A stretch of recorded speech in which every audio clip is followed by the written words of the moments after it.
नमस्कार, मैं प्रद्युमन जोशीला।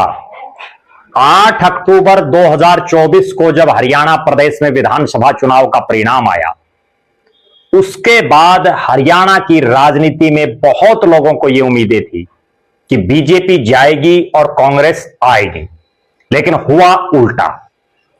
जैसे ही वो चुनाव परिणाम आए, उसके बाद पूरे प्रदेश में लोगों की कांग्रेस से उम्मीदें भी खत्म हो गई और चौधरी देवीलाल के परिवार की दो पार्टियां, इंडियन नेशनल लोकदल और जननायक जनता पार्टी, दोनों भी कोई विशेष नहीं कर पाई। आम आदमी पार्टी अपना शून्य नहीं तोड़ पाई और बीजेपी का राज आ जाने के बाद हरियाणा प्रदेश में विशेषकर जो किसान वर्ग है, उसमें नेताओं की एक रिक्तता आ गई। जो अभी तक प्रदेश के नेता बने घूम रहे थे 8 तारीख से पहले,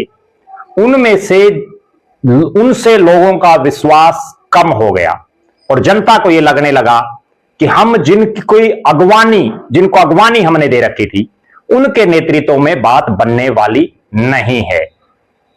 अब प्रदेश में एक नए राजनीतिक समीकरण बनने जा रहे हैं।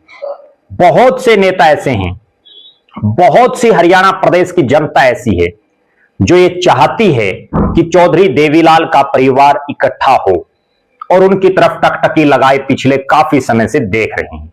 चौधरी ओम प्रकाश चौटाला के निधन के बाद यह चर्चा बड़ी तेजी से चली थी कि अब यह परिवार एक हो सकता है, लेकिन पिछले दिनों आप सबको याद है, हमने भी उस पर वीडियो बनाया कि किस तरह से जूता प्रकरण चला ओम प्रकाश चौटाला के दो बेटों के बीच में, दो बेटों की जो राजनीतिक पार्टियां हैं उनके नेताओं के बीच में। और उसके बाद एक बार फिर से यह स्पष्ट हो गया कि ओम प्रकाश चौटाला का परिवार यानी उनके दोनों बेटे अब एक साथ नहीं हो सकते। लिहाजा चौधरी ओम प्रकाश चौटाला की जो राजनीतिक विरासत है, वो भी दो अलग अलग हिस्सों में बंट करके रह गई। अब प्रदेश की जनता ये टकटकी लगाए हुए है कि आखिर वो कौन सा नेता हो सकता है जिस नेता में एक उम्मीद, विश्वास और भरोसा प्रदेश की जनता जता सके। कौन वो नेता हो सकता है जो वास्तव में आम जनता के दुख दर्द में शामिल हो सके, आम जनता के दुख दर्द और तकलीफ जो उसकी हैं उनका समाधान कर सके, जो उनके काम भी करवा सके। पूरी जनता की नजरें फिर से टिकी हैं चौधरी देवीलाल के परिवार पर और अब जनता देख रही है कि चौधरी देवीलाल के परिवार में जो उनके इकलौते जीवित बेटे हैं, जो उनके राजनीतिक वारिस भी हैं, जिन्होंने खुद उनकी सरकार में चौधरी देवीलाल के नीचे मंत्री रह करके काम किया, नाम है चौधरी रणजीत सिंह। और अब चौधरी रणजीत सिंह ने एक ऐसा बड़ा फैसला लेने का काम किया है जिससे पूरे हरियाणा प्रदेश की राजनीति बदल सकती है। एक ऐसा फैसला चौधरी रणजीत सिंह ने लिया है जिस पर पिछले 7 महीने से हरियाणा प्रदेश की नजर जनता टकटकी लगाए हुए थी। आखिर वो क्या फैसला कर लिया चौधरी रणजीत सिंह ने, उस पर हम इस वीडियो में विस्तार से आपको बताएंगे। उससे पहले आप सभी दर्शकों से यह अनुरोध है कि YouTube पर हमारे चैनल को सब्सक्राइब करें, बेल आइकन घंटी का बटन अवश्य दबाएं, वीडियो को ज्यादा से ज्यादा शेयर करें, ज्यादा से ज्यादा कमेंट करें, YouTube पर हमारे चैनल को ज्वाइन अवश्य करें ताकि आपका हमें सहयोग मिलता रहे। देश प्रदेश से जुड़ा हुआ कोई भी मुद्दा आपके दिमाग में हो, वो भी आप हम तक जरूर साझा कर सकते हैं। एक विशेष बात, जो दर्शक निष्पक्ष, निर्भीक और स्वतंत्र पत्रकारिता में विश्वास रखते हैं, जो दर्शक चाहते हैं कि निष्पक्ष, निर्भीक और स्वतंत्र पत्रकारिता का हमारा ये कारवां यूं ही आगे बढ़ता रहे, वो हमें आर्थिक सहयोग जरूर करें। उसके लिए आप हमारे मोबाइल नंबर 9416674472 9416674472 पर आप गूगल पे या फोन पे जरूर करें। गूगल पे, फोन पे करके उसका स्क्रीनशॉट लेके इसी नंबर पर आप व्हाट्सएप कर दें। हमने खास मुहिम चलाई हुई है। जो भी दर्शक हमारे वीडियो को ज्यादा से ज्यादा शेयर करते हैं, हमारे वीडियो को अपने सभी व्हाट्सएप ग्रुपों में अपने तमाम साथियों तक सोशल मीडिया के विभिन्न प्लेटफॉर्मों पर शेयर करते हैं, कमेंट करते हैं, उनका नाम हम अपने वीडियो में लेते हैं। और उसके लिए आपको करना केवल इतना है कि वीडियो को ज्यादा से ज्यादा शेयर करके उसका स्क्रीनशॉट लेके हमारे मोबाइल नंबर 9416674472 9416674472 पर आप व्हाट्सएप कर दें। अब जो मैं बात बता रहा हूं वो हरियाणा प्रदेश की राजनीति में बड़ा परिवर्तन लाएगी। पिता पुत्र दोनों नापेंगे पूरा हरियाणा। चौधरी रणजीत सिंह ने बड़ा राजनीतिक कदम उठाया। चौधरी रणजीत सिंह पिछले कुछ दिन से हरियाणा प्रदेश के अलग अलग हिस्सों में जाकर के अपने कार्यकर्ताओं से, चौधरी देवीलाल के पुराने जो साथी रहे हैं उनके दौर के, उनसे भी, नई पीढ़ी से भी मंत्रणा कर रहे हैं, विचार विमर्श कर रहे हैं, कार्यकर्ताओं की मीटिंगें ले रहे हैं। इसी कड़ी में वो जींद में मीटिंग ले चुके हैं और हिसार में तो वो पिछले 17 साल से लगातार आ रहे हैं। जी हां, जब उन्होंने 2008 में पूर्व मुख्यमंत्री चौधरी भजनलाल के सामने कांग्रेस प्रत्याशी के तौर पर आदमपुर विधानसभा से चुनाव लड़ा था, तब से वो लगातार हर महीने हिसार आ रहे हैं। पहले उन्होंने 2 तारीख निश्चित की थी, फिर 5 तारीख की, और अभी पिछले 2 महीने से वो 23 तारीख को आ रहे हैं। लेकिन इस बार आगे से उन्होंने भविष्य में 5 तारीख ही फिर से फिक्स कर दी है। जींद में उन्होंने अपने कार्यकर्ताओं की मीटिंग ली, अच्छे खासी भीड़ उमड़ी। उसके बाद जब हिसार में उन्होंने मीटिंग ली तो उस मीटिंग में तो चाड़ा पाट गया, और चाड़ा ऐसा पाट गया कि हजारों की तादाद में लोग इतनी भीषण गर्मी में सुबह 10 बजे से लेकर के और शाम लगभग 5 बजे के आसपास तक तांता लगा रहा हिसार के रेस्ट हाउस में।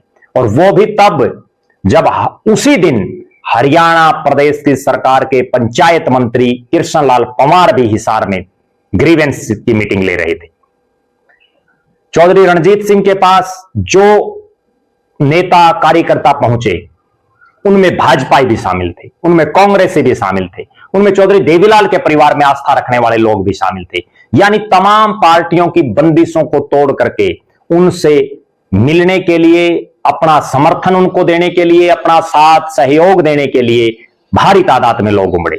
और इस दौरान उनके बेटे और उनकी राजनीति को आगे जो संभालने का काम करेंगे, गगनदीप सिंह चौटाला, वो भी उपस्थित रहे। वो लगातार युवाओं से मिलते, बुजुर्गों का आशीर्वाद लेते रहे और लोगों को, जनता को अपने पिता की तरह ही उनसे व्यवहार करते रहे, सौम्य व्यवहार करते रहे और लोगों को अपना बनाते चले गए। हिसार के बाद अब चौधरी रणजीत सिंह ने एक और ऐलान किया है। 7 जून को वो यमुनानगर में अपना कार्यकर्ताओं का एक सम्मेलन कर रहे हैं। यमुनानगर हरियाणा के एक आखिरी छोर पर। और उसके बाद मेरे पास जो सूचनाएं मिल हैं उनके मुताबिक वो मेवात में एक बहुत बड़ा कार्यक्रम हजारों लोगों का करने जा रहे हैं।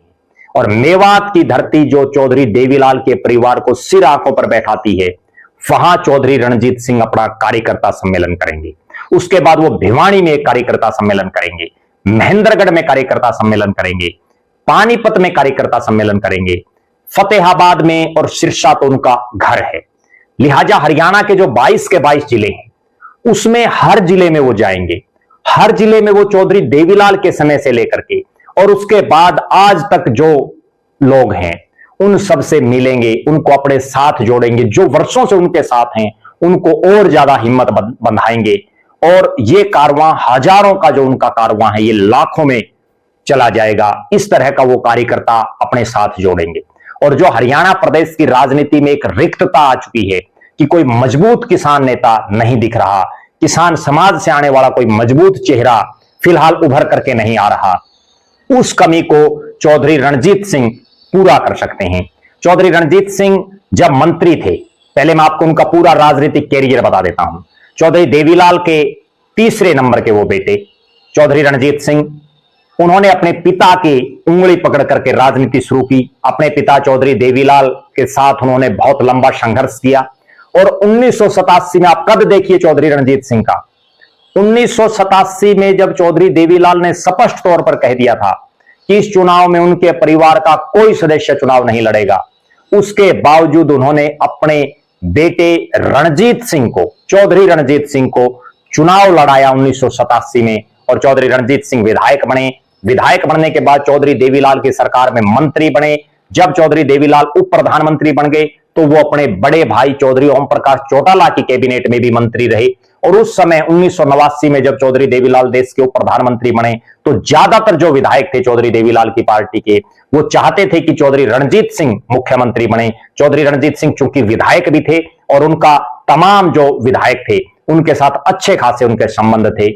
विधायक चाहते थे कि चौधरी रणजीत सिंह मुख्यमंत्री बने, लेकिन चूंकि परिवार के बड़े बेटे चौधरी ओम प्रकाश चौटाला थे, इसलिए चौधरी देवीलाल ने ओम प्रकाश चौटाला को मुख्यमंत्री बनाने का फैसला किया। और उनका वो फैसला गलत भी साबित हुआ। गलत साबित इसलिए हुआ कि उसके बाद महम का एक कांड हुआ। महम कांड में पूरा देश नहीं, पूरी दुनिया में चौधरी देवीलाल के परिवार की चर्चाएं चली और उसके बाद चौधरी देवीलाल की कुर्सी गई, चौधरी ओम प्रकाश चौटाला की बार बार कुर्सियां गई।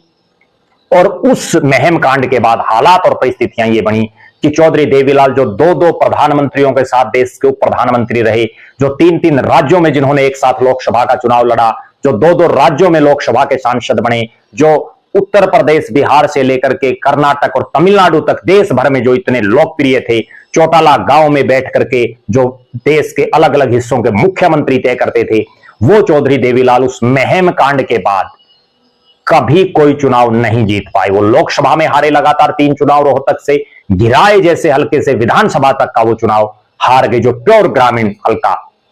तो ये हालात उस महम कांड के बाद चौधरी ओम प्रकाश चौटाला को जो चौधरी देवीलाल ने मुख्यमंत्री बनाया, उसके बाद जो महम कांड हुआ और उसके बाद ये हालात बने। फिर चौधरी रणजीत सिंह को राज्यसभा में भेज दिया गया। वो राज्यसभा के सांसद रहे।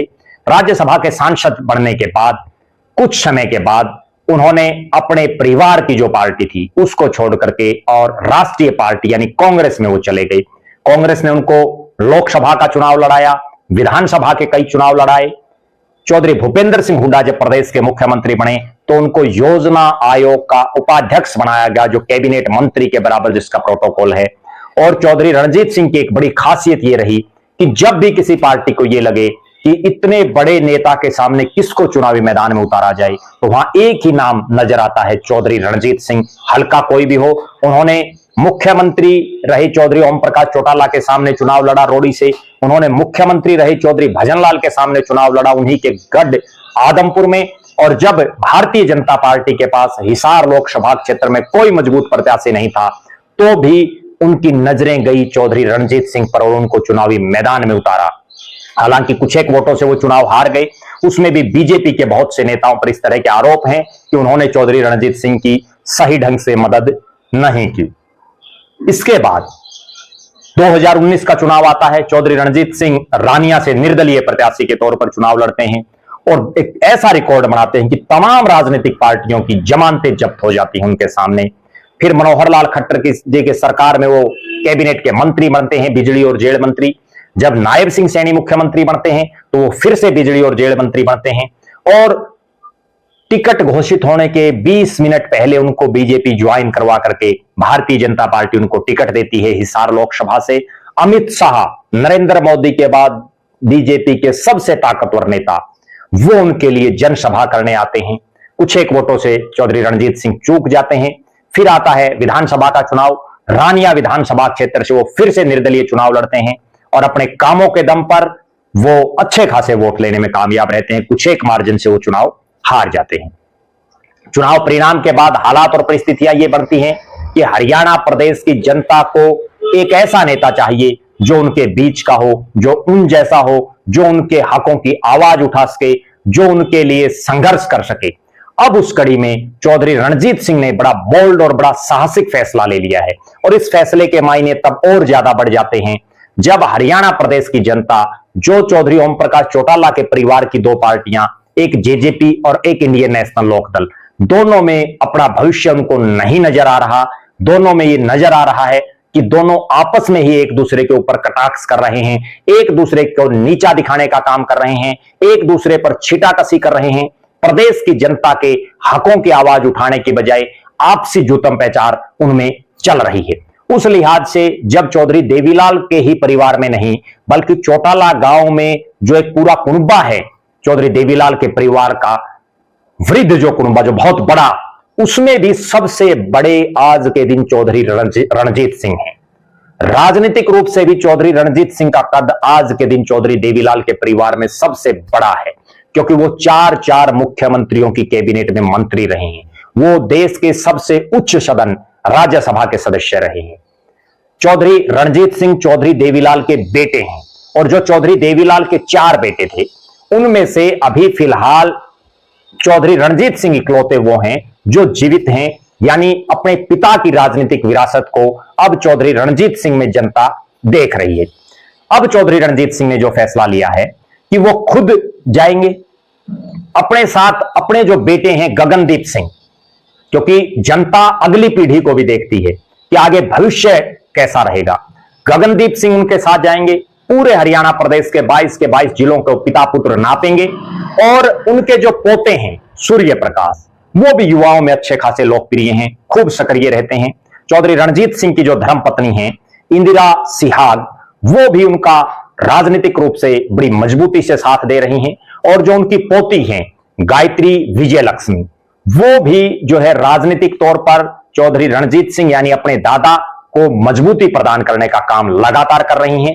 कुल मिलाकर के ये कहा जा सकता है कि हरियाणा प्रदेश की जनता जो ये देख रही है कि पिछले 7.5 महीने से ना तो हुड्डा साहब और उनका परिवार पूरे हरियाणा को नाप पाया, ना अभय सिंह चौटाला पूरे हरियाणा में जा पाए, ना अजय सिंह चौटाला और उनका परिवार पूरे हरियाणा में जा पाया। आम आदमी पार्टी तो दिल्ली चुनाव के बाद बिल्कुल हाशिए पर चली गई है।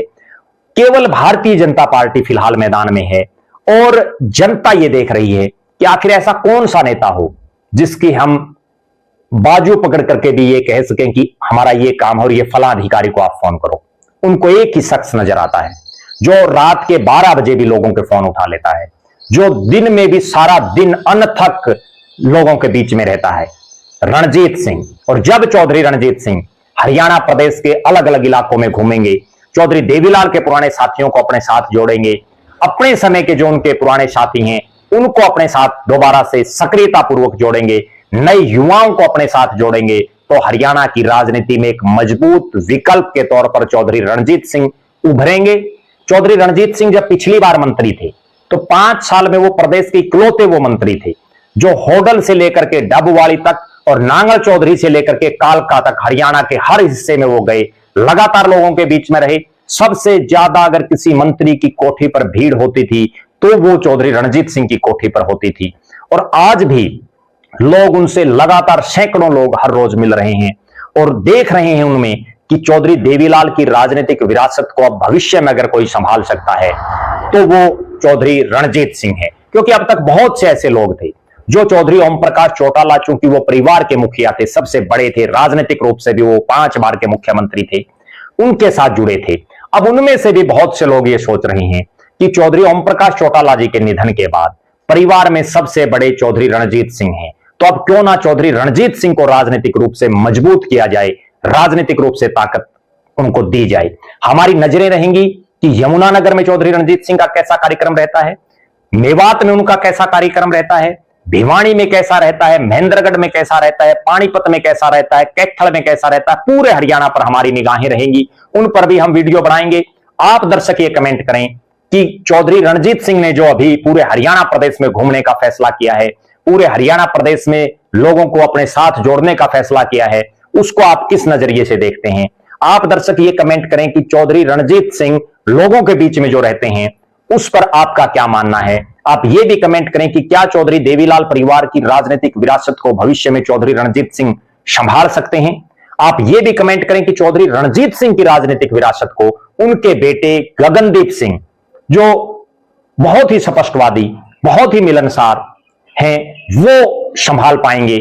इस पर आप जरूर अपने विचार रखें। आप लगातार हमारे साथ बने रहें। हमारे फेसबुक पेज को लाइक और फॉलो करें, यूट्यूब पर चैनल को सब्सक्राइब करें, बेल आइकन घंटी का बटन अवश्य दबाएं, वीडियो को ज्यादा से ज्यादा शेयर करें, ज्यादा से ज्यादा कमेंट करें। जो दर्शक आर्थिक रूप से सक्षम हैं वो हमें आर्थिक सहयोग जरूर करें। बहुत बहुत धन्यवाद। आपका अपना प्रद्युमन जोशीला।